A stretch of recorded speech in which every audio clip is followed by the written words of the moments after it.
읽겠습니다. 하나님 말씀 누가복음 5장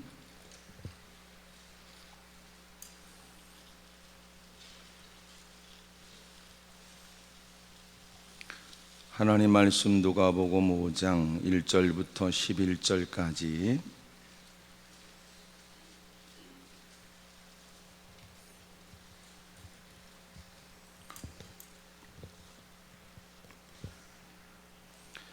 무리가 몰려와서 하나님 말씀을 들을새 예수는 게네사렛 호숫가에 서서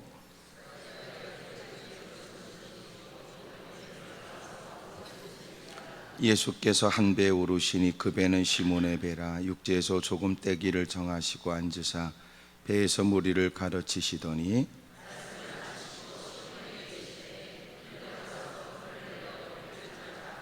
시몬이 대답하여 이르되 선생님, 우리들이 밤이 새도록 수고하였으되 잡은 것이 없지만은 말씀에 의지하여 내가 그물을 내리리이다 하고 이에 다른 배에 있는 동무들에게 손짓하여 와서 도와달라 하니 그들이 와서 두 배 채움에 잠기게 되었더라.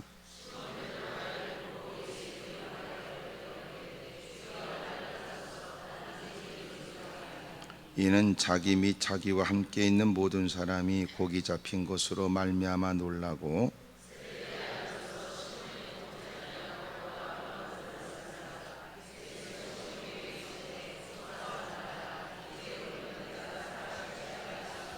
다 같이 그들이 배들을 육지에 대고 모든 것을 버려두고 예수를 따르니라.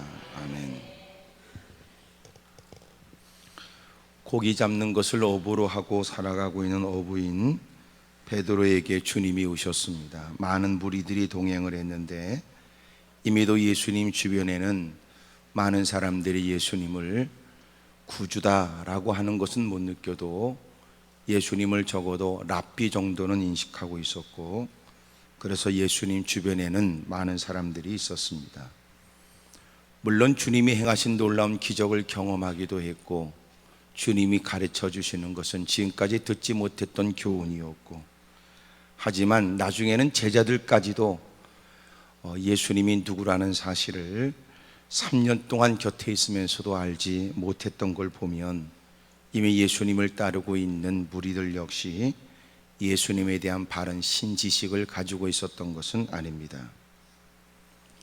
예수님 주변에는 무리가 있었고 주님은 무리를 끌고 게네사렛 호숫가에 갔습니다. 갈릴바다라고도 불려지는 게네사렛 호숫가에 가셔서 그곳에 배가 두 척이 있는 것을 보셨습니다. 두 배 중에 한 배인 베드로의 배에 주님이 올라타시게 됐습니다. 그리고 주님은 그 배를 조금 떼기를 청하시고 둘러선 많은 사람들에게 말씀을 가르쳐 주셨습니다. 그리고 말씀을 마치시고 난 다음에 베드로에게 네가 깊은 데로 가서 그물을 내려 고기를 잡으라고 했습니다. 이 당시 이것은 우리가 그렇게 쉽게 받을 수 있는 말이 아닌, 그 당시로서는 그 위치에서는 그 경험을 가지고 있는 사람으로는 그것으로 생계를 유지하고 살아가는 그들에게 있어서는 미련하기 짝이 없었습니다. 이유는 그들은 깊은 밤에 그물을 던져 고기를 잡았는데 그 이유는 얼기설기 시원치 않은 그 그물들이 낮에는 고기들에게 눈에 띈다는 거예요. 그래서 여러분 깊은 밤에 그물질을 했습니다. 그리고 동이토론 아침이 되면 그들은 배를 육지에 대는 거예요. 베드로가 말하기를 깊은 곳에 그물을 던지는 밤새도록의 수고가 있었답니다. 그런데 고기 한 마리 잡지 못했는데 예수님께서 깊은 곳에 가서 그물을 던지라고 하는 말씀을 따라 하겠답니다. 이것은 쉬운 일은 아니었습니다. 여러분도 왜 지금까지 몸에 배워진 몇십 년 동안의 일을 여러분도 누군가가 말 한마디 한다고 해서 쉽게 포기하지는 않겠죠. 이미 몸에 배워져 그것으로 생계를 꾸려나가고 있는 처지라면 설령 어느 한순간 실패와 부도를 만났다 하여 몇십 년 동안 해왔던 일들을 그 방식을 다 포기하는 건 쉬운 일이 아닐 거예요. 여러분, 누가 보면 우스운 일입니다. 여봐, 어느 날은 못 잡을 수도 있는 거지, 못 잡았다고 그래 상식에 어긋나는 짓을 해서야 되겠나? 여러분, 그런 얘기가 조그만 어촌에서 이 사람 저 사람 입으로 또 입으로 옮겨지는 얘기는 그렇게 썩 좋은 얘기는 아닐 거예요. 그런데 주님이 그에게 깊은 곳에 가서 그물을 던지라고 하는 것은 동이토론 아침이었고, 또 하나는 깊은 곳에는 투망식 그물로 고기를 잡을 수가 없고, 오히려 고기가 많기로는 오히려 얕은 곳이 고기가 많습니다. 오히려 얕은 곳이 프랑크톤이 많거든요. 그러니 깊은 곳에 가서 그물을 던지라는 주님의 말씀, 때가 지난 이른 아침에 그물질을 하라고 하는 주의 말씀은 도대체 그의 경험, 또 여러분 지금까지 해왔던 고기 잡는 방식들, 여러분 이런 일들을 다 무시하는 거거든요.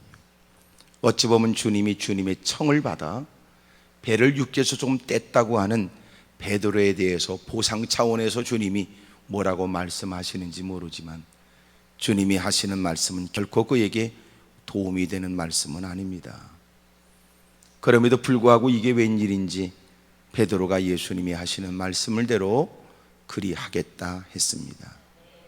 그것은 우리가 생각하는 믿음이 대빵 좋아서는 아닙니다.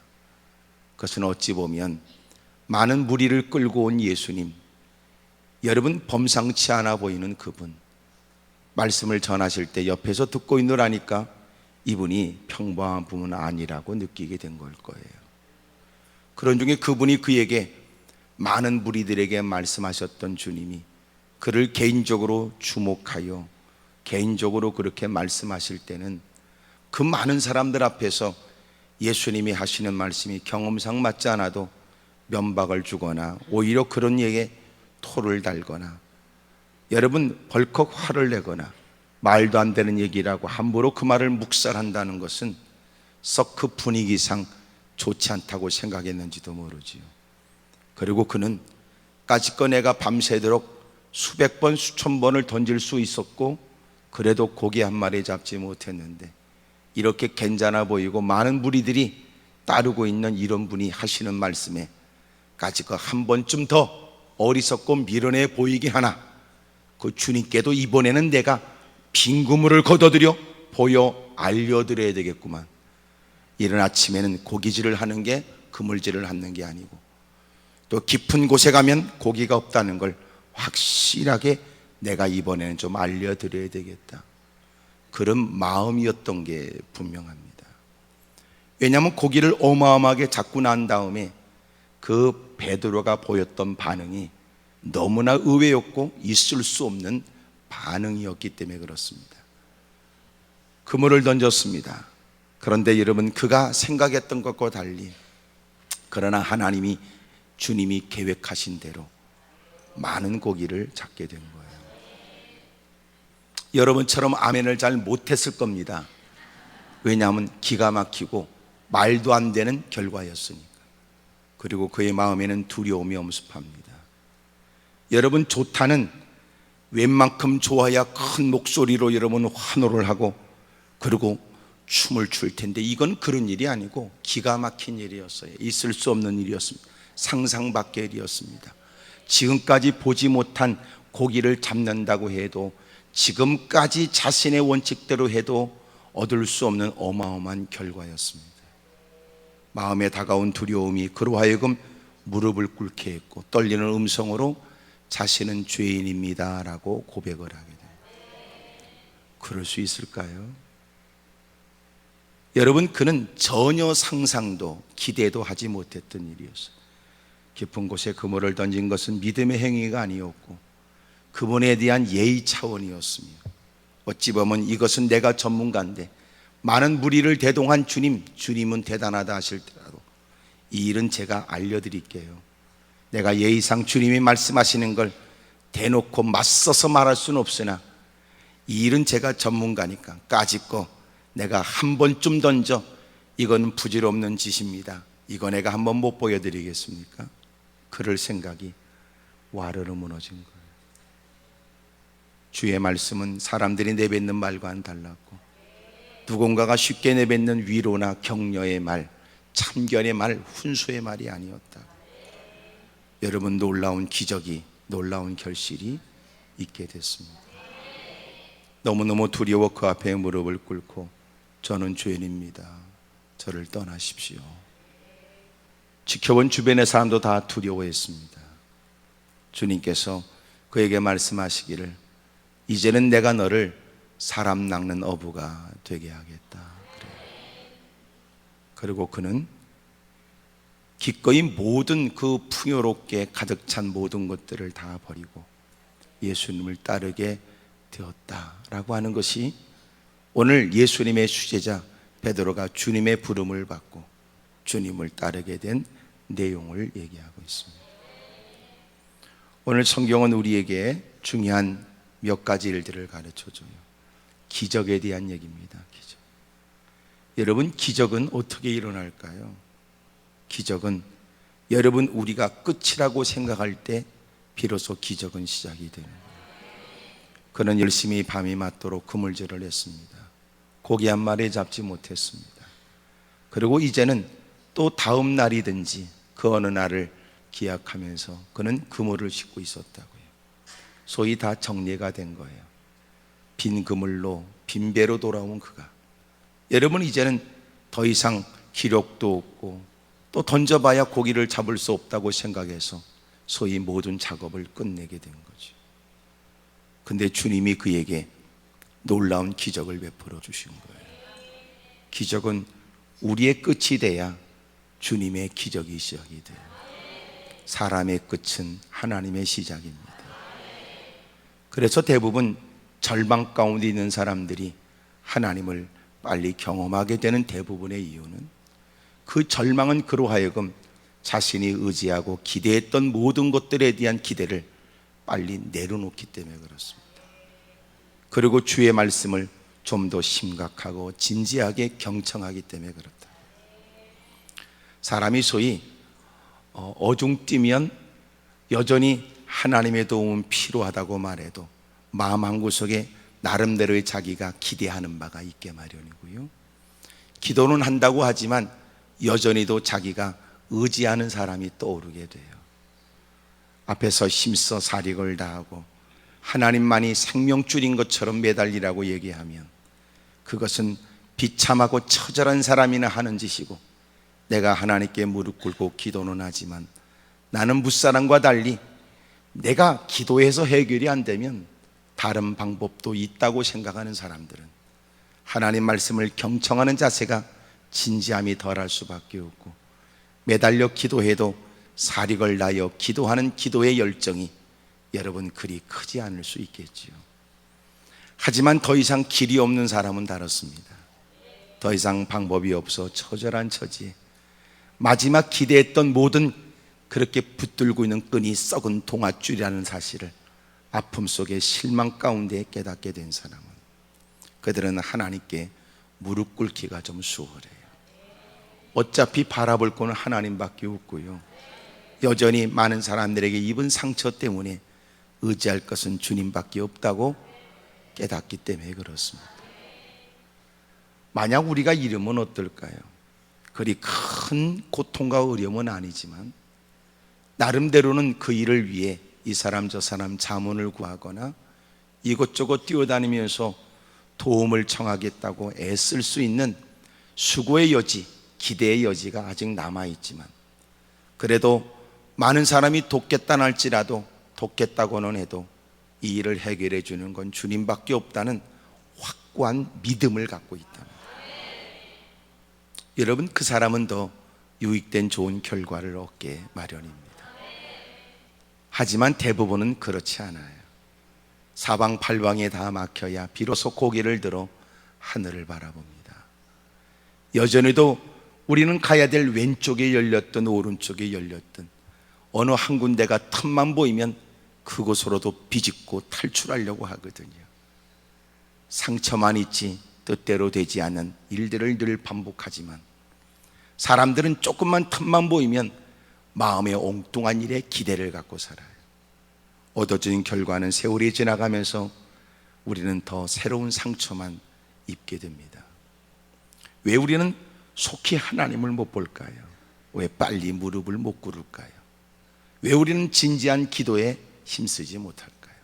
사력을 다하며 주의 이름을 부르지 못할까요?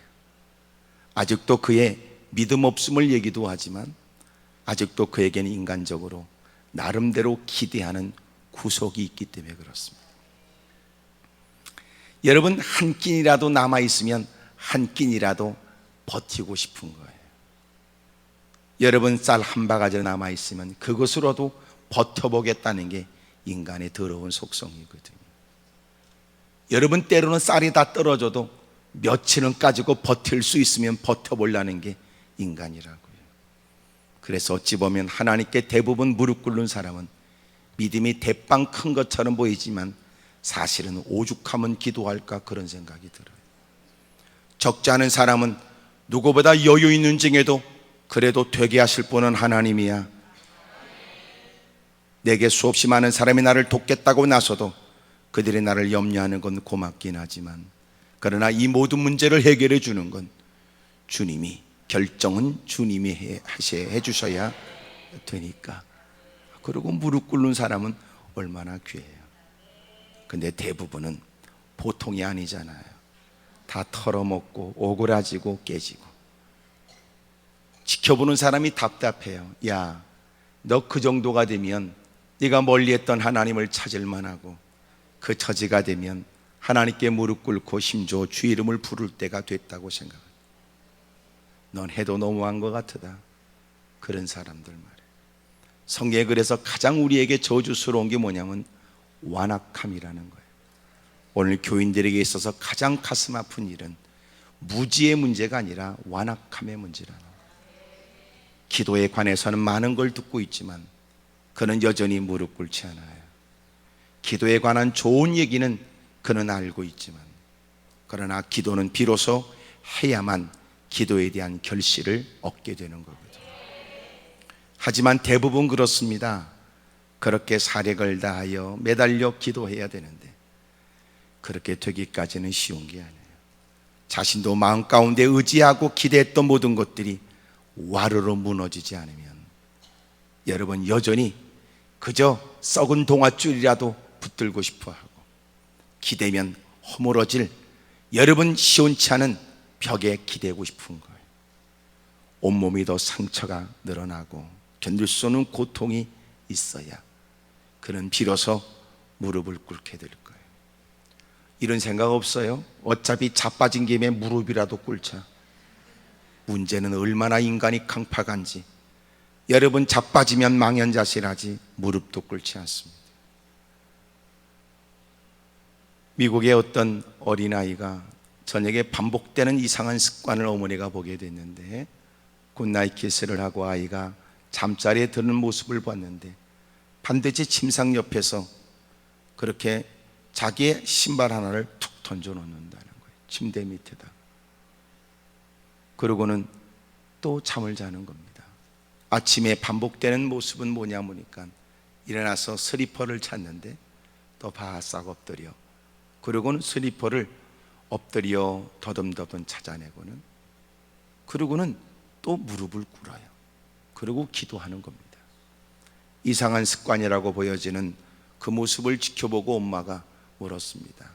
너 왜 어느 때부턴가 잠을 자기 전에 신발 한 짝 슬리퍼를 침대 밑에 던져놓고 아침에는 또 그걸 굳이 찾겠다고 더듬거리고 있는 건 뭐냐? 그러니까 주일학교 교회 선생님이 가르쳐 줬다는 겁니다. 니네 선생님은 별 희한한 걸 다 가르쳐 준다. 또한 그걸 가르쳐 준다고 그 일을 하고 있는 너는 또 뭐냐? 그랬더니 우리 선생님이 너희가 밤에 잘 때는 슬리퍼 한 짝을 침대 밑에 던져놓고 아침에 일어나서 던져놓은 신발 한 짝을 찾기 위해 무릎을 꿇고 더듬거려, 그리고 신발을 찾아내고는 어차피 무릎 꿇은 김에 기도해라 그랬대요.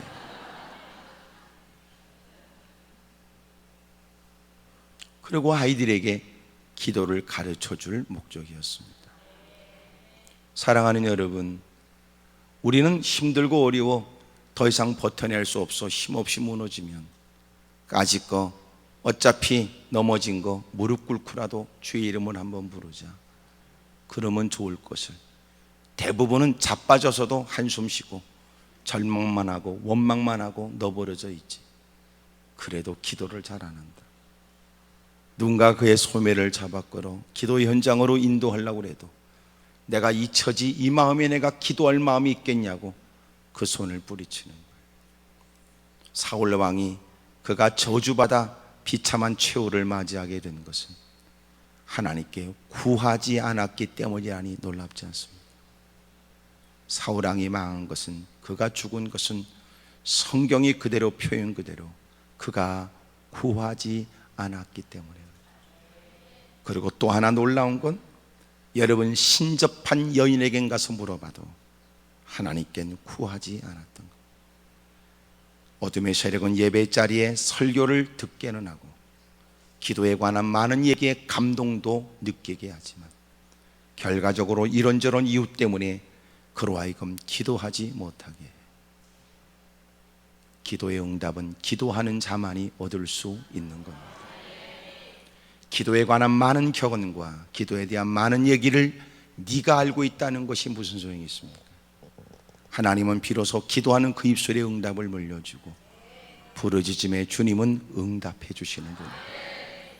기도에 올라왔다고 해서 응답받는 게 아니고 열심히 기도하는 사람 틈바구니에 끼어 앉았다고 해서 해결받는 게 아니라 많은 사람들이 기도하지 않을 때라도 당신이 주의 이름을 부르면 하나님은 당신의 입술에 응답을 허락해 주고 기도하여 응답받은 사람만이 무사람이 주목을 받으며 간증할 수 있는 사람이 되는 거예요. 기적은 어떻게 일어납니까? 우리가 끝이라고 말할 때 비로소 주님이 시작해요. 하나님은 이적과 기적을 주님은 얼마든지 베풀어 주지만 아무한테나 주지는 않습니다. 주님은 능력을 어떤 기적도 베풀어 줄 수 있지만 주님은 능력을 남발하진 않고, 주님이 기적을 주시는 이유는 그로 하여금 가는 곳곳마다 이 일은 하나님이 행하신 일이라고 가는 곳곳마다 증거하길 원하는데, 사람들은 더 이상 끝이 되기 전에는 하나님이 기적을 주면 자기의 수고에 대한 결과라고 생각하고 노력에 대한 결실이라고 오만하게 착각하는 거예요. 만약 우리가 그런 지경에 이르기 전까지 미리 이미 하나님의 능력을 알고 자신의 연약함을 고백하면서 하나님의 능력을 믿어 기도하는 사람이 된다면 좋겠으나 대부분은 끝까지 가봐야 무릎을 꿇더라고요. 나는 여러분들이 웬만한 처지에도 속히 자신의 모습을 자백하고 하나님을 존중히 여기고 하나님께 머리를 조아리고 하나님의 은혜를 구할 수 있길 바라요. 왜 우리는 다 떨어진 옷을 입어야 아무데나 털퍼덕 주저앉아 그렇게 처절한 모습으로 기도할까요? 왜 괜찮은 양복을 입고 멋진 행색에 왜 우리는 하나님께 아무것도 아닌 자처럼 무릎을 꿇고 하나님, 이 일 역시도 주님이 도와주셔야 되고 이 일 역시도 주님이 불쌍히 여겨 주셔야 된다고 왜 그 고백이 어려울까요? 인간은 본디 종자가 더러워서 그래요. 우리는 본래 진노의 자녀고 불순종의 아들 가운데 역사는 영에 사로잡혀 있어.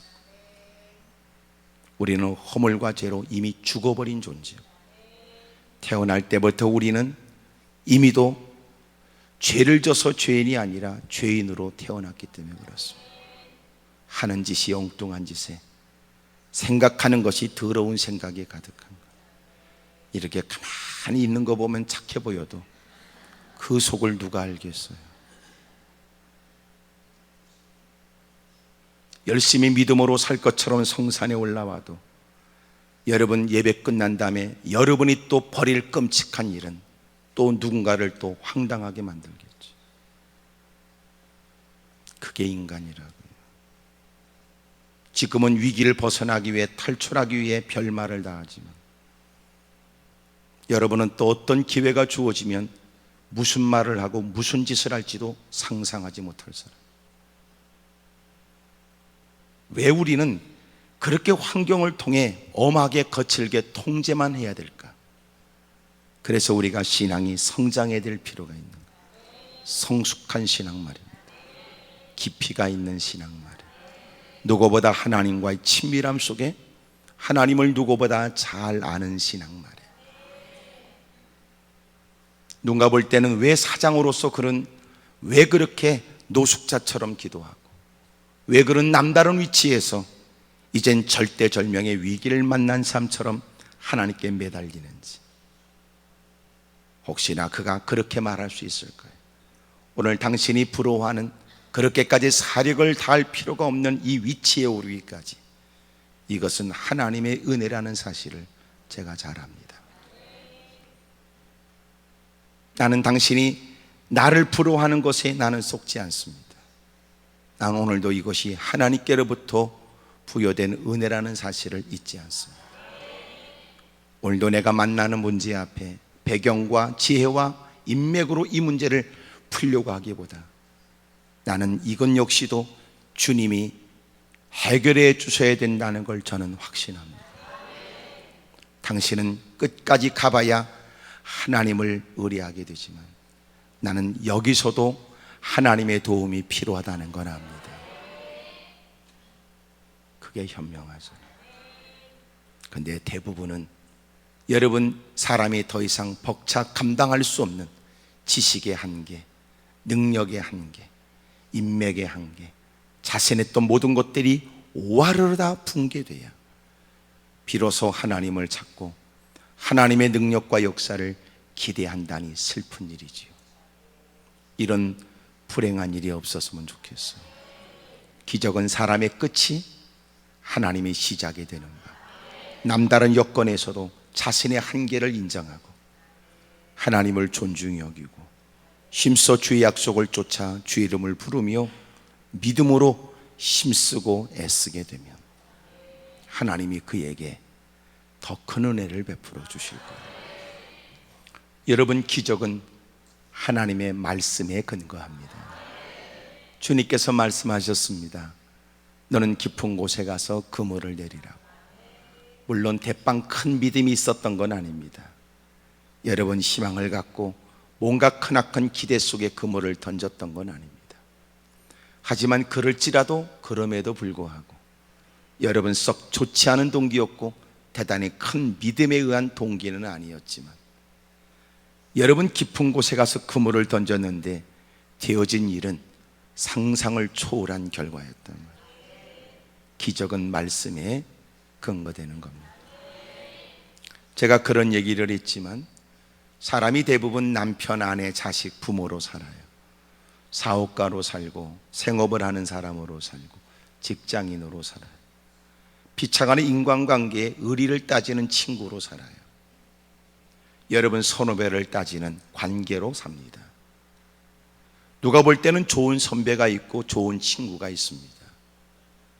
여러분, 때는 아버지에 대한, 부모에 대한, 자식에 대한, 여러분 남편, 아내에 대한 여러분 좋은 마음, 고마운 마음도 가질 수 있습니다. 하지만 그것이 주님하고 무슨 관계에 있다는 겁니까? 아무런 관계가 없지. 남편이 아내를 사랑한다는 거 굳이 교회에서 가르쳐 주지 않아도 다 알고 있어요. 행복한 가정을 위해서 뭘 해야 되는지 다 알고 있지요. 그거 모르는 사람이 어디 있어요. 부모로서 지 새끼 사랑하는 거 짐승도 그 정도는 하지. 뭐 대단합니까? 근데 교회 안에서 여러분 이웃들을 사랑하고 무엇보다 가정이 인가계도 되도록 고생스럽지만 앞장서 본을 보여가며 예수님을 믿는 사람으로 설득력 있게 살라고 얘기를 하고 남편으로서, 아내로서, 자식으로, 부모로서 마땅히 무엇을 해야 될지에 관해 깨닫게 하고 가르쳐 주는 건 세상에서 이미 행하고 있는 도덕과 윤리와 무슨 관련이 있겠다고 유치하게 생각하지요. 다릅니다. 지금까지 당신은 아버지로서, 남편으로, 자식으로, 부모로 그것을 당연하게, 지금까지 당연하게 배웠던 사회에, 여러분 주변에 오랫동안 내려왔던 관습에, 그리고 당연한 인간적으로 한 여러분 가정 안에서 지켜야 될 예의로 여러분은 생각이겠지. 하지만 지금은 다른 겁니다. 주님이 네가 내 이웃을, 내 아내를 사랑해라 이 말하고, 아니 남자가 연약한 여자를 돌보고 사랑하는 건 마땅하지 않습니까? 이거하고는 다르다고요. 말씀대로 행하는 것은 주님이 보장할 일이지만, 네가 사회의 규범을 쫓아 갖고 있는 인간의 양심을 따라 행하는 것은 그것으로 만족해 사람들이 인격이 있고 참 참하다고 하는 얘기로 만족해야 될 일이지만, 그러나 하나님의 말씀을 따라 하나님의 가르침을 쫓아 행하는 바는 주님의 보증과 보장이 있는 거예요. 아멘을 좀 적게 하는 분들은 좀 더 시간이 필요할 수 있겠고, 그게 아니라면 워낙 여러분 깨달음이 깊어 좀 아멘을 못할 만큼 충격이 있는지 모르나 집에 가서라도 꼭 아멘 하시길 바라고. 소위 말해서 주님과는 무슨 관련이 있어요? 여러분 증명해 보세요. 오늘은 날씨가 좋아서 예배 드린다 그거 하고, 그래도 내가 주일이니까 주일 예배를 드려야지 그거 하고, 같은 자리에 주저앉아 있는 것은 같아도 같을 리가 있습니까? 오늘 나도 모처럼 나가서 아이고 교회 예편네들 오랜만에 구경 좀 해야 되겠네 그 옆에 하고, 오늘은 지금까지도 하나님의 돌보신 은혜 속에 살았으니 이 하나님의 은혜에 감사해서 하나님께 마땅히 예배를 드려야지 같을 리가 있습니까? 일을 해도 아이고 참나 이번 올해는 또 내가 참 하기 싫었는데 아유 내가 회장이네 또 아이 나 참 귀찮아 그래도 해야지 뭐 그러고 나온 그 사람하고, 하나님이 내게 베푸신 구원의 은혜가 있고 자격도 없는 처지에 귀한 막중한 일을 맡겼으니 하나님이 맡겨준 줄 알아 하나님께로부터 말미암아 허락되어진 직분이라고 확신하고, 하나님 보시기에 부끄러움이 없고 교회에 덕을 끼치고 많은 사람의 본이 되도록 내가 열심히 주님의 영광을 위해서 해야 되겠다 같을 리가 있습니까? 국회의원들도 기꺼이 여러분 자기가 지역인들을 위해서 열심히 힘들고 어려워도 열심히 일해야 되겠다는 사람도 있지만, 어떤 건 서민을 빙자하고 이런저런 사람들의 이름들을 이런저런 것들을 정치로 이용해서 드디어 국회의원에 대해 몹쓸 짓을 하는 개떡 같은 인간이 있고, 그러니 국회의원이라고 다 같은 국회의원이 아니고, 정치인이라고 다 같은 정치인도 아니고, 장로라고 다 같은 장로도 아니고, 집사라고 다 같은 집사도 아니고, 여기도 같은 한 자리에 있지만 그 사람이나 내나 다 같은 것도 아니고, 중요한 건 착하게 살려고 하는 마음은 동일 때도 착하게 살려고 하는 거냐 하나님 말씀대로 살려고 하느냐는 전혀 다르고, 주님이 행한 대로 갚는다는 것은 주님과 무슨 관계 있냐고 주님 물어보시는 거예요. 네가 인심 쓰고 까짓거 오늘 마음이 땡기니까 한번 해봐 그거 하고, 주님이 내게 가르쳐 주신 바 있으니 내가 말씀대로 순종해야지 행하는 거하고 어떻게 같겠냐. 기적은 말씀에 근거되는 거예요. 목사님 왜 우리 가정은 이렇게 복잡하고 어려운지 집에 가서 잘 그렇게 좀 포용하고 이해하고 그러세요. 목사님 했습니다. 했는데도 안 됩니다. 그 인간은요 희망이 없습니다. 그래도 해. 왜? 지금까지는 네가 가정에 시끄러운 소리 안 나오기 위해서, 애들 보기에 부끄럽지 않도록, 큰 소리가 담장을 넘어가지 않도록, 나도 이렇게 사는 게 아니라 싶어서 궁여지책으로 그 인간 내가 마음을 비유 맞추면서 해봐야지. 네가 지금까지 그 짓거리 했잖아. 그러니까 개떡이 된 거지. 이제는 그렇게 하지 마라. 주님이 너한테 말씀하잖아. 너 남편을 하나님 섬기듯이 잘 섬겨. 알겠습니다. 지금까지 남편을 위해서 내가 그렇게 했었으나 이제는 지금은 다릅니다. 주님이 말씀하셨으니까, 주님이 말씀대로, 주님이 원하시니까. 다르죠? 순종이 뭐예요? 순종은 하나님의 말씀하심을 따라 행하는 거고, 불순종은 뭐야? 네 맘대로 사는 거지. 겉으로 볼 땐 똑같은 행위 같아도 여러분 그것을 왜 했느냐는 전혀 다른 거예요. 북한은 평화를 가정하여 그리고 핵을 만들고 있잖아요. 겉으로 볼 때는 여러분 사람들이 다 밝은 표정이지만 양의 탈을 쓴 일도 있습니다. 우리 주변에 사기꾼 도둑놈도 많거든. 겉을 보면 멀쩡하고 내뱉는 말을 보면 인격적인데 알고 보니까 그놈의 쏘가지는 벌써 음흉한 계략에 많은 사람을 죽일 계획에 못된 짓을 할 계획을 세우고 있으니 무슨 의도냔 말이에요. 우리는 주의 말씀대로 행하면 주님이 그를 책임져 줍니다. 여러분 가정에 하나님의 기적이, 여러분의 삶에 하나님의 베푸신 역사가 있길 원하면 늘 해왔던 일이라도 이제는 이유가 달라야지. 이유가 뭔데? 아이고 그냥 그렇게 해요. 시끄러운 소리 안 나게 하려고. 그 짓거리 하지 말고. 그게 잘하는 게 아니다 그 말이야. 아이 그냥 비유 그냥 맞춰줘야 애라 그냥 디디 퍼먹어라. 그러고 겉으로 볼 때는 아이고 아무개 엄마 잘하던데. 잘하긴 개떡이나 잘합니까? 쏘가지 이유가 중요해. 너 뭐 때문에 그랬어? 사실은요, 아휴, 또 뭐라고 그러면 또 꿍시렁거리고 싸우자고 하니까 그냥 그래 네 발톱 꿀딱꿀딱 해주는 거예요. 그거 하고 주님이 내게 원하니까 아 내가 주의 말씀대로 살아야지. 같습니까? 여러분 약간 여러분 충격을 받은 것 같은 표정인데, 그러니까 오늘 와서 여러분이 집구석 가서 하는 짓이 똑같다 할지라도 이젠 다른 거지. 다른 거지. 주님이 원하시니까 주의 말씀대로. 그러면 기대가 어떻게 생겨요? 이젠 주님이 이 일에 관해서 간섭하고 주님이 이 일에 관해서 역사해 주실 것에 대한 기대가 생기죠. 크게 아멘 하십시다. 기도를 해도 마찬가지. 남편을 위해 기도해요. 주여 하여튼 그놈의 새끼요 하여튼 잘 되게 해주세요. 어쨌든요. 말 표현 안 해도 쏘가지가 그런 거 아닙니까?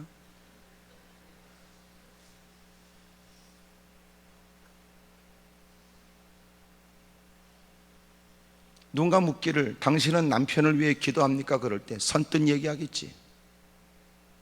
그러나 당신은 성경의 가르침을 쫓아 기도하는 거 아니에요.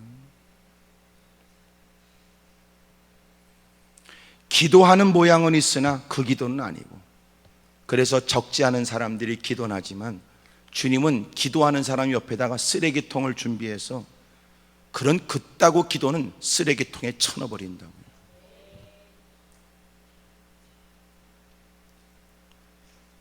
기적은 대단하지 않아. 기적은 말씀에 근거하지. 네가 말씀대로 산 거 있냐고요. 교회 안에도 위선적인 행동 많아요. 말씀대로 사는 것처럼 보여지길 원하지만 말씀과는 관계없다.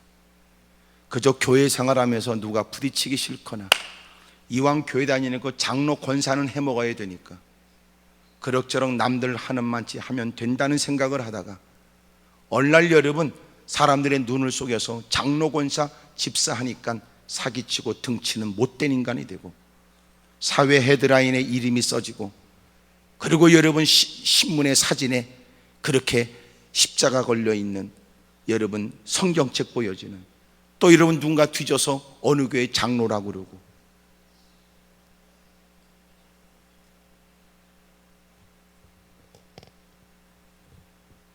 기적은 사람의 끝이 하나님의 기적이 시작이에요. 하나님의 말씀이 여러분 기적의 시작입니다. 여러분이 하나님의 말씀대로 잘 경청하여 순종하면 돼요. 그럼 반드시 하나님께서 놀라운 일을 우리에게 주실 줄로 믿습니다. 그렇다면 보세요. 기적의 결과는 뭘까요? 기적.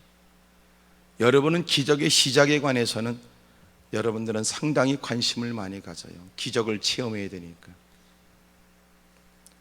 여러분 기적의 결과는 뭘까요? 기적이면 기적의 결과는 뭐예요? 여러분 어마어마한 고기를 잡았어요. 자기의 빈 배도 채우고 친구의 배를 불러서 그 배에 많은 고기를 여러분 담을 만큼 2배가 잠길 만큼 많은 소득을 얻게 됐어요. 신나는 일이지요. 근데 기적이 끝이 아니에요. 기적의 결과가 있어요. 결과는 뭘까요? 그것은 그로 하여금 그가 얼마나 더러운 죄인인가를 가르쳐주는, 이런 건 잘 아멘을 안 하더라. 성경에 보니까 시몬 베드로가 이를 보고 예수의 무릎 아래 엎드려 이르되 주여 나를 떠나소서 나는 죄인입니다 라고 8절에 기록하죠. 기적의 결과예요. 아주 완전히 아멘이 폭격맞은 겁니다. 아주. 우리는 대부분 어떤 마음이냐면 기적만 체험하면 다 된다 이 생각하는 거예요. 사장만 되면 되고 응답만 받으면 되고 돈만 벌면 되고 내가 원하는 것만 챙기면 된다고 생각. 기적의 결과가 뭐예요? 더 때묻고 얼룩진 자신을 깨닫는 거예요. 그게 바른 기적의 결과. 내가 무슨 자격으로 이 어마어마한 은혜를, 내가 무엇을 했길래 이렇게 분에 넘치는 역사를, 마음 가운데 주님은 제게 너무나 분에 넘치는 은혜를 주었습니다. 구원의 은혜가 그렇고 내가 무엇을 했길래 이런 은혜를 줍니까? 율법으로 구원을 받을 육체가 없고 오직 믿음으로 구원을 받는 인생, 예수 그리스도가 흘린 피가 있었으므로 우리가 의롭다고 인정을 받는 처지, 수고한 거 없이 하나님의 은혜를 받은 입장에 하나님이 어찌 나 같은 인생에 관심을 가져 이 땅에서도 무사람들보다 돋보여지거나 뛰어난 것 아니에요. 하나님은 그 대단한 사람을 젖히고 나를 먼저 건지시고 반항하는 인생들을 끝까지 추적하여 피할 수 없도록 하나님 만드시더니 드디어 나로 하여금 천국을 얻게 하시니 감사합니다. 베푸신 하나님의 은혜가 얼마나 큰지 오히려 자신이 더욱더 부끄러움을 느끼는 거예요.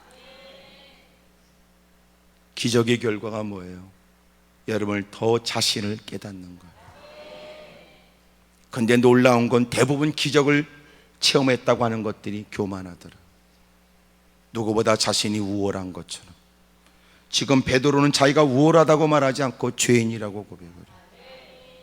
진정한 기적의 결과는 뭐예요? 하나님이 자기에게 분에 넘치는 잔이 넘치는 은혜를 베풀어 준 거예요. 그게 여러분 기적의 바른 결과란 말이에요. 우리가 기적을 구하는 이유가 어디 있어요? 본때 보여주고 싶어요? 그 인간이 눈이 휘둥그레지는 그것을 여러분 보고 싶어요? 그 인간 길을 꺾고 그 인간이 드디어 내 앞에 졌다 항복선언을 받고 싶은 거예요? 그러니까 기적을 안 줘요. 설령 그래서 기적을 체험하면 그것은 그에게 저주예요. 오만함의 결과는 하나님을 대적하는 것이고 그를 기다리고 있는 건 악마의 목구멍밖에 없다고. 저 이과수 가서 폭포 거기 보면 악마의 목구멍이 있어요. 약 270여 개가 되는 그런 폭포가 한 군데로 다 모이는, 모든 것을 다 삼켜버리고 빨아들 같은 이과수 폭포에 악마의 목구멍이라고 그래요.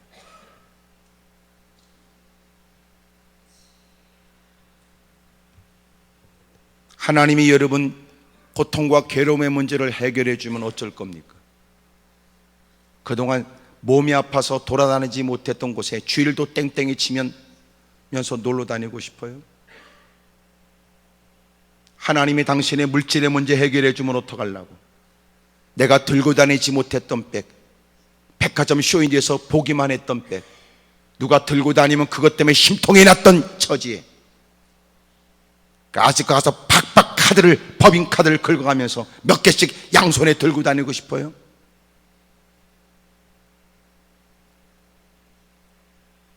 그것은 그에게도 저주스러운 일이에요. 제가 볼 때는 분명히 그 짓거리 하면 그동안 가까웠던 인간관계도 개판이 될 겁니다. 분명히 누군가는 당신을 바라보고 꼴사납게 쳐다볼 거예요. 천박스럽게 볼지도 모르죠. 누군가는 한숨을 쉬면서 이해하려고 그럴 거예요. 워낙 없이 살았어서 잔뜩 걸고 깨가면서 치렁치렁 흔들고 다니면 자신이 꽤나 된 듯하지요.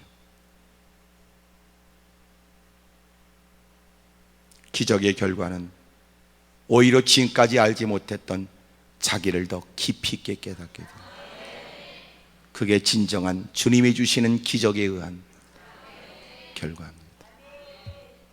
하나님, 왜 내게 이런 은혜를 주십니까? 참 사람 안타깝지요. 어렵고 힘들 때는 소리를 질러 내가 왜 이런 고통과 어려움 속에 살아야 되냐고 악을 쓰고 덤벼들더니 하나님이 분에 넘치는 은혜를 주면 물어봐야 되잖아. 왜 이 고난 가운데 있게 했냐고 하나님께 물어보듯이 하나님께서 베푸신 크나큰 은혜 앞에 왜 하나님 내게 이렇게 많은 걸 주냐고 물어봐야 되잖아.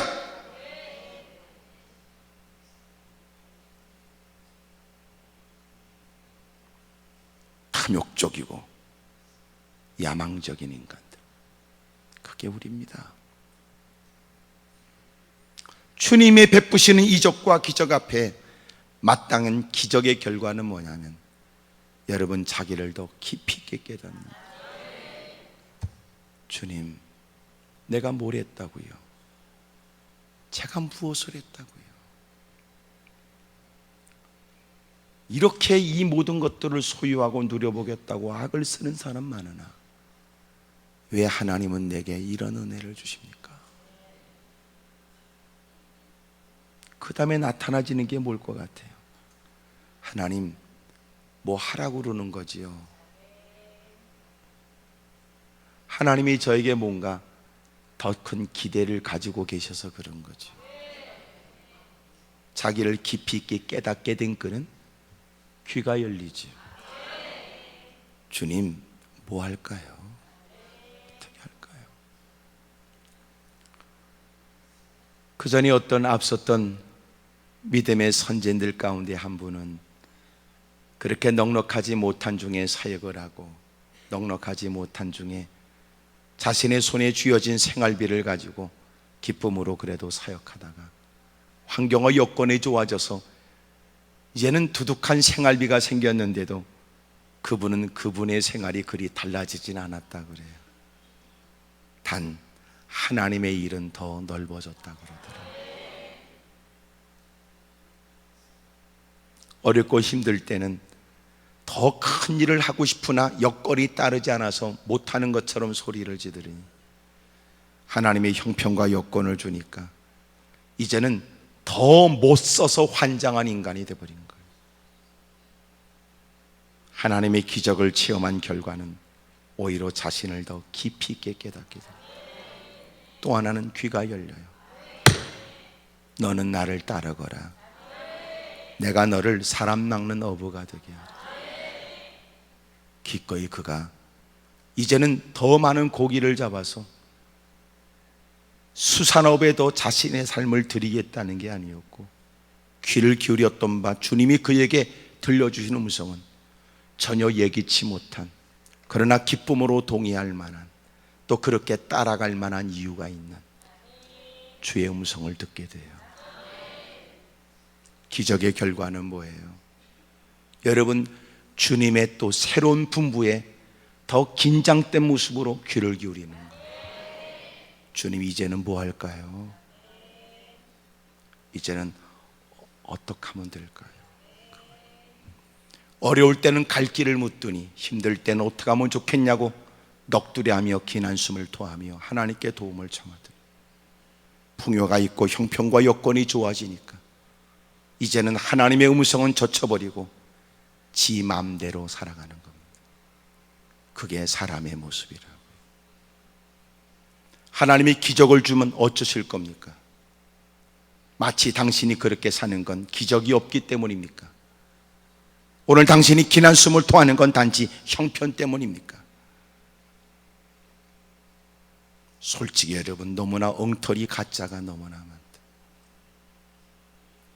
물론 여러분이 기도원에 이렇게 올라왔을 때는 힘들고 어려운 일에 대한 주님의 조치와 도움을 구하기 위해서 올라오신 분들이 적지 않을 거라고 생각합니다. 제가 여러분의 형편에 관해서 외면했다고 말하지 마세요. 내가 여러분의 처지에 관해서 무관심하다고 그렇게 저를 생각하지 마십시오. 할 수 있거든 여러분의 모두가 그 모든 일에 충족되어져 돌아갔으면 좋겠다는 마음의 간절. 하지만 여러분 그런 목적 가지고 올라왔으나 하나님이 오늘 여러분들에게 들려준 말씀이 준비된 말씀이 이렇다면 그것보다는 이 말씀이 여러분에게 더 적절한 것이겠지요. 기적을 구하는 여러분에게 주님은 이렇게 말씀할지 모릅니다. 너는 옛날에 기적이 없었었냐? 이렇게. 오늘 너는 절대절명의 위기를 만난 것처럼 이번만 하나님이 도와주신다면 협상 테이블에 주님을 앉히고 조율을 하겠다고 힘쓸지 모르지만 주님이 하시는 말씀은 네가 지금까지 살아왔던 건 네 스스로의 수고에 대한 결과냐고 우리를 물으시겠지요. 자식을 키우며 지금은 잊혀진 일이지만 오밤중 온몸이 펄펄 끓어 발을 동동 굴렀던 때도 있었을 테고 더 이상 방법이 없어 주의 이름을 부르며 기도했던 때도 있었을 듯하고 자신의 개인적인 어려움을 만나 하나님께 살익을 다하고 하나님밖에 없다고 금식해가며 입맛을 잃어 금식해가며 살익을 다하며 매달렸을 때 하나님께서 도와주셔서 그때는 그것이 인생의 끝이고 하루가 천년처럼 느껴지는 고통 속에 있지만 지금은 다 해결받고 나니까 잊혀진 일이요 기억도 안 나는 일이요. 누군가 그때 일들을 기억해서 그로 하여금 잊혀진 기억을 떠올리게 하고 생각나게 하며 웃으면서 지난 날을 얘기하는 하찮은 일이 되어버렸는지도 모르죠. 그때 당신은 지금보다 더 절박한 마음으로 매달려 은혜를 구했었는지도 모른다. 이만큼 사는 게 그냥인 줄 아네? 여기까지 온 게 그냥인 줄 아네? 그리고 오늘 엎어져 기도하면서 자신의 부끄럽고 죄송스러운 모습을 살필 겨를도 없이 생전 하나님의 도움도 한 번도 받아본 적 없이 이렇게 고통 속에 주님이 방치하는 건 온당치 않다고 하나님을 따지듯 기도하는 모습은 불신앙적인 모습이다. 하나님이 기적을 구하는 여러분은 지난날 하나님이 절망 가운데 베푸셨던 하나님의 강한 손과 펴신 팔로 걸음더미에서 우리를 건져내 주셨던 주님의 은혜를 떠올리고 베푸신 은혜는 어마어마했지만 인생이 또 위기를 벗어나고 나니까 하나님을 새카맣게 잊어버린 채 엉뚱한 시간을 보냈던 것을 회개부터 해야 될 거예요. 하나님이 우리에게 기적을 주는 목적은 기적을 주신 결과는 그로 하여금 자기를 더 깊이 들여다보라는 뜻이에요. 경험으로 되지 않는 일, 수고로서 이룰 수 없는 일, 누가 볼 때는 미련하게 보여졌던 일, 갖고 있는 학문과 지식으로 논리적이지 않아 외면했던 그 진리에 어쩔 수 없이 그렇게 따르면서 하나님이 보여준 어마어마한 사건 앞에 자신이 그렇게 잘났다고 하는 방자한 모습은 아니었으나 누구보다 인격적이고 이성적으로 살아왔던 세월이었다 할지라도 주님이 보여준 사건 앞에 자기를 깊이 있게 들여다보고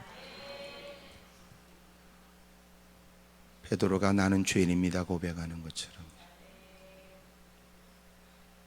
뿐만 아니라 귀가 열리더니 주님 이제 뭐 할까요? 이젠 제가 뭐 할까요? 잘 되어지는 상황에 더 높은 곳에 대한 야망을 품을 수 있는 게 인간인데 되어주는 중에 까짓것 낀 김에 까짓것 끝까지 올라가 보자 라고 하는 게 인간의 못된 마음인데 주님 이제 뭐 할까요? 깊은 곳에 가서 그물을 던지라는 것은 믿음으로 행한 일은 아니었으나 되어진 놀라운 결과 앞에 이제는 더 적극적으로 스스로 더 주님께 가까이 머리를 디밀고 겸손한 모습 속에 귀를 바싹 기울이고 주님, 뭐 할까요 이제는? 그게 기적을 경험한 사람의 모습. 한국교회가 그랬어야 했습니다. 그랬어야 했었습니다. 하나님이 보여주시는 상상하지 못한 놀라운 기적과 이적을 하나님께 감사하며 하나님의 기적이라고 말하면서 인생들은 더 이상 하나님 말씀을 경청하지 않게 된 거예요. 절박할 때는 하나님, 이 나라의 위기를 어떻게 벗어날지, 불확실한 내 자식에 관해서 하나님이 은혜를 주십사. 오늘도 힘들고 어렵게 살아가는 자신의 삶에 하나님이 긍휼을 베풀어 주시기를. 그런 중에 하나님께서는 어마어마한 복을 이 땅에 우리에게 교회 가운데 부어줬어요. 그런데 이제는 딜이 퍼먹고 띵까띵까하고 살만하니까 여러분 그 수준에 더 멋들어지게 살아보자, 이번에는 어디를 싸돌아다니고 놀러 다닐까라고 하는 것에 마음을 빼앗기는 거예요. 그동안 눌려서 힘겹게 살아왔던 인생이 마치 흙맺혀 본때를 보이고 거들먹거리고 싶은 속물인간의 모습이 있었던 겁니다. 더 이상 그들에게는 고난을 극복하기 위해서 하나님의 일을 거론했고 위기를 극복하기 위해서 하나님의 영광을 얘기했으나 그 위기를 벗어나게 되면서 이제는 더 멋들어진 언어 유희만 있을 뿐이요, 하나님의 영광이란 말, 성령의 기름 부으심, 다윗의 장막, 헛소리만 해두고 있다. 말장난하고 있다. 주둥이로만.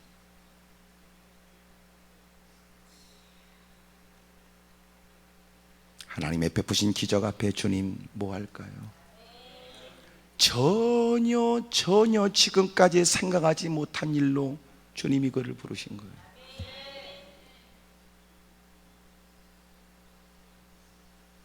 주님 이제 뭐 할까요? 수리 안디옥 교회에 이방인들이 모여서 구부로 구레네 사람들이 가서 핍박 때문에 흩어져 복음을 증거하고 이방인들은 돌아왔고 점점 교회는 부흥됐고 예루살렘 교회가 바나바를 파송하고 교회가 부흥이 돼요. 바울을 데리고 와서 교회는 더 크게 부흥됐으며 안디옥 교회가 그리스도인이라고 불려지게 됐으니 그 당시 여러분 나사렛 이단이라고 불려졌고 그랬던 그들이 이제는 누군가는 비아냥거리는 말투였으나 오늘날 우리가 볼 때는 고귀한 이름이에요. 그리스도에 속하여 그리스도로 인하여 여러분 그리스도를 위해서 사는 사람이다. 사람들은 주저함시 그는 그가 없고 그리스도만 있다. 안디옥 교회가 그리스도인이라고 불려지게 된 거거든요. 교회가 크게 부흥될 때 엎드려 기도하는 그들에게 하나님께서는 가장 중층 역할을 감당하고 있는 바나바와 사울을 성령께서 원하시기 때문에 크게 부흥됐을 때 안주하거나 편하게 살고 싶은 마음이 모든 사람에게 있겠지요. 교회를 더 분리시켜 더 많은 교회를, 지교회를, 그리고 대단한 목사로 대단한 주목을 받는, 저는 목사이기 때문에 충분히 그게 이해가 돼요. 그런데 하나님이 크게 부흥시켜줬을 때 그들은 스스로 금식을 하며 하나님께 기도하며, 하나님 이렇게 큰 부흥을 주셨는데 하나님 우리가 하나님의 선한 뜻을 쫓아 살겠습니다. 그러는데 놀라운 건 편하게 살만하니까 더 고생스럽고 핍박과 고난이 기다리고 있는 선교 일에 주님이 가라고 그러는 거예요. 그래서 바나바와 사울이 선교사로 파송이 돼요. 하나님이 기적을 준 의미가 있을 거 아니에요. 왜 우리는 고난을 만나면 주님의 뜻이 뭐냐고 긴장 속에서 주의 음성에 귀를 기울이면서, 왜 하나님이 우리에게 불에 넘치는 은혜를 줬을 때는 왜 우리는 하나님께 더 가까이 머리를 디밀고, 하나님 저에게 큰 은혜를 주신 건 뭐 때문에 그러세요? 라고 더 전지야 진지함으로 하나님께 다가와야 되는 거 아닙니까? 너는 나를 따르거라. 내가 너를 사람 낚는 어부가 되게 하리라. 기적의 결과가 뭐예요? 놀라운 건 그 기적은 많은 것을 얻게 된 거였어요. 전혀 예기치 못한 곳에서 얻게 된 수확. 두 배가 잠길 만큼의 그물이 찢어질 만큼의 많은 고기. 신나는 일이었어요. 기적의 결과가 뭐예요? 기적은 얻는 거였는데 기적의 결과는 버리는 거였어요.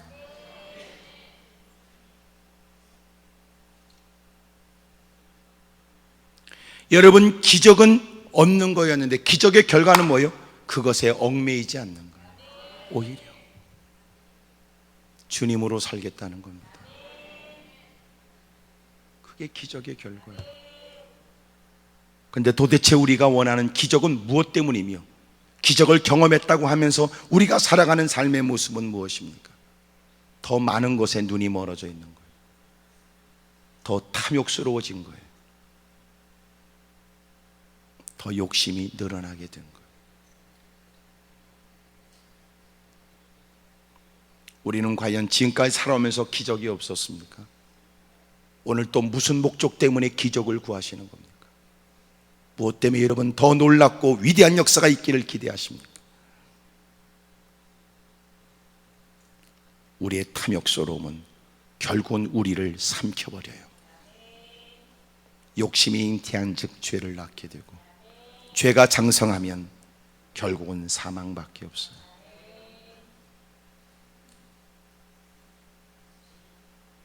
당신이 하나님께 놀라운 이적과 기적은 구하지만 그 이적과 기적을 구하는 거기에는 당신만 있잖아요. 너만 있잖아요. 단지 얻기 위해서는 하나님을 거론하지만 너만 있잖아. 결국은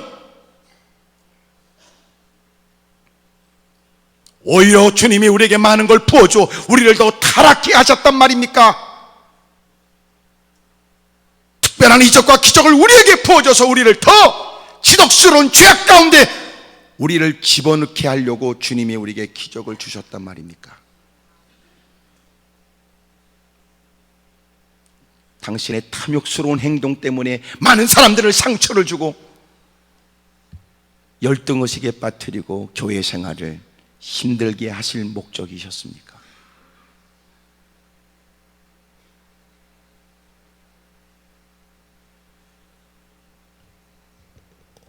한국교회가 다시 새로워지는 방법은 기적에 대한 얘기를 하지 말라는 게 아니라 기적의 의미에 관해서, 기적의 결과에 관해서 배워야 될 필요가 있어요.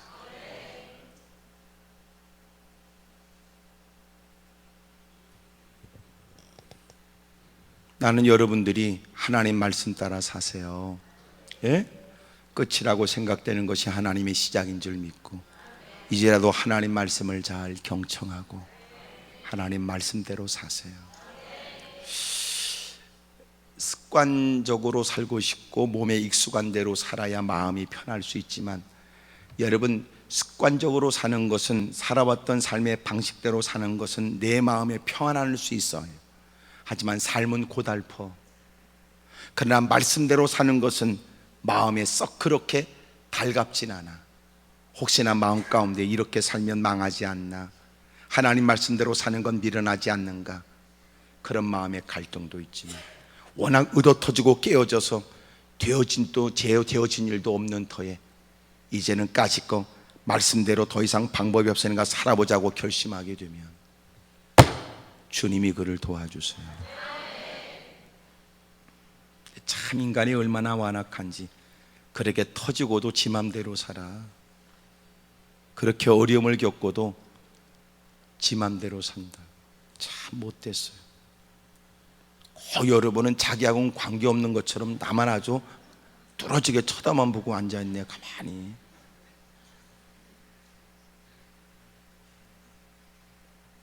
오늘 이 말씀을 들어도요, 하나님이 내게 깨닫게 하신 말씀대로 또 살기는 쉽지 않아. 또 편한 대로 살지. 근데 여러분의 마음 편한 대로 살면은요, 육체는 고달파. 주님이 원하는 대로 살아요. 여러분, 때로는 잠시 듣는 이런저런 소리가 있지만 반드시 하나님이 여러분을 복되게 해야죠. 그러면 그 기적의 결과는 뭐냐? 우리는 더 자기를 더 깊이 살펴. 내가 무엇 해서 이런 은혜를 받나? 주님, 이제는 내가 어떻게 더 주님께 영광을 돌릴까요? 주님이 내게 주신 거 이거 연연하지 않고 주님을 위해서 살겠습니다. 그게 주님을 경험한 사람들의 마땅한 모습이어야 한다. 그런 걸 보면 참 우리는 너무 탐욕적이지요.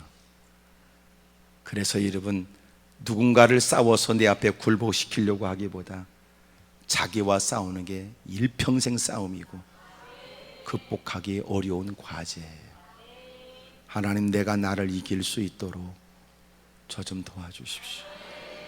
마음에 끊임없이 시기도 일어납니다. 끊임없이 나쁜 마음이 막 일어나는 거예요. 여러분도 그러잖아. 또 가만히 있지 말고 웅큼하게. 우리가 다 그렇다고. 목사가 이렇게 얘기하면 아유, 그렇게 귀하신 목사님이 그런데 우리는 더 하지요. 그래야지. 나만 가만히 뚫어지게 보면 그럼 더 나쁘지요. 옆에 사람 물어봐. 그쪽은 어떠냐고 물어봐. 시작. 오늘 하나님께 기도하면서, 하나님, 저는 지금 기적이 필요한 게 아니라 탐욕적인 마음이 문제입니다. 하나님, 제가요 이 위기와 고난과 고통을 벗어나길 원하지만 무엇보다도 기도합니다. 주신 것 때문에 하나님을 내가 외면하지 않도록, 너무나 절박하여 하나님을 부정하지 않도록 하나님, 저 좀 도와주십시오. 오늘 간절히 기도하고 이제도 말씀을 따라 순종하게 되면 여러분들에게 좋은 일이 있을 줄로 믿습니다. 크게 아멘 하십시다. 옆에 사람 다 물어봐요. 이제 마지막으로 그쪽은 어쩔 생각이냐고 다 물어보세요. 무릎을 다 꿇겠습니다. 오른손을 높이 들지요. 내 모습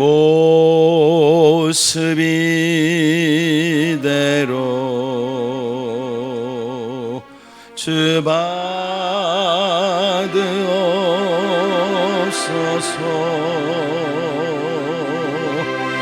날 위해 돌아가신 주, 날 받으옵소서.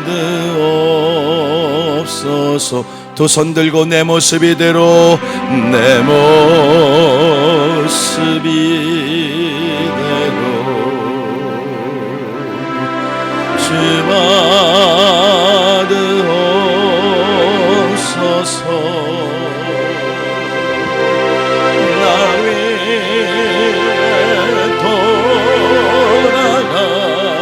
돌아가신 주, 날 받으옵소서.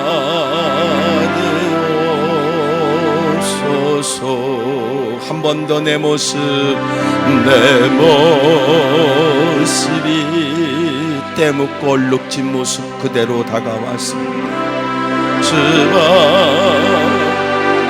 낯을 들 수 없는 염치 없는 인생이죠. 날 위해 돌아가신 주, 날 받으오. 큰 목소리로 주님을 세 번 부르고 통성을 간절히 기도합니다. 주여